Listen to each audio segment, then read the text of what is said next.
दोस्तों, इस ईसाई औरत ने डॉक्टर जाकिर नाइक से 3 ऐसे सवाल किए जो कि सुनने में लग रहा था कि बहुत मुश्किल है और डॉक्टर जाकिर नाइक के लिए इनका जवाब देना बहुत मुश्किल हो जाएगा। इस औरत ने ये भी कहा था कि अगर डॉक्टर जाकिर नाइक मेरे सवालों का सही जवाब दे देंगे तो मैं यहीं खड़ी खड़ी इस्लाम कबूल कर लूंगी। इस औरत का पहला सवाल ये था कि मुसलमान जब हज पर जाते हैं तो आबे जमजम और खजूर लाते हैं, इसी तरह से हिंदू अपने मंदिर की प्रसाद लाते हैं और प्रसाद सबको खिलाते हैं,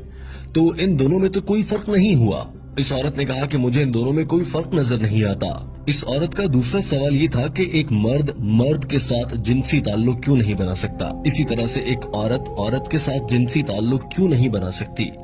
इस्लाम में हम जिन्स परस्ती से मना क्यों किया गया है। ये औरत जानना चाह रही थी कि शादी के बाद ही ऐसा करने की इजाजत क्यों है, अपनी जिनसी लज्जत हासिल करने के लिए शादी की जरूरत क्यों होती है। और हम जिन्स परस्ती जिसमें मर्द को औरत के साथ करने वाली लज्जत ही महसूस होती है या औरत को मर्द के साथ वाले ताल्लुक की लज्जत ही महसूस होती है, उससे मना क्यों किया गया है। इस ईसाई औरत का तीसरा सवाल ये था कि जन्नत में हजरत आदम अलैहिस्सलाम के कहने पर अम्मा हवा ने कुछ खाने का फल खा लिया था, जिसकी वजह से आज तक उन्हें भुगतना पड़ रहा है और औरतों को बच्चे पैदा करने की जिम्मेदारी दे दी गई है कि औरतों को ही इसी दर्द से क्यों गुजरना पड़ता है। इस औरत ने कहा कि मेरा सवाल ये है कि क्या ये सच है कि औरतों को बच्चा जनने की तकलीफ इसीलिए दी गई है क्योंकि अम्मा हवा ने हजरत आदम के कहने पर गलती से वो फल खा लिया था, इसीलिए सारी दुनिया की औरतों को सजा के तौर पर अब बच्चा पैदा करने की तकलीफ से गुजरना पड़ता है। डॉक्टर जाकिर नाइक ने जवाब देने से पहले कहा कि हमारी इस बहन ने अच्छा सवाल किया है और उनके सवालात को दोहराया।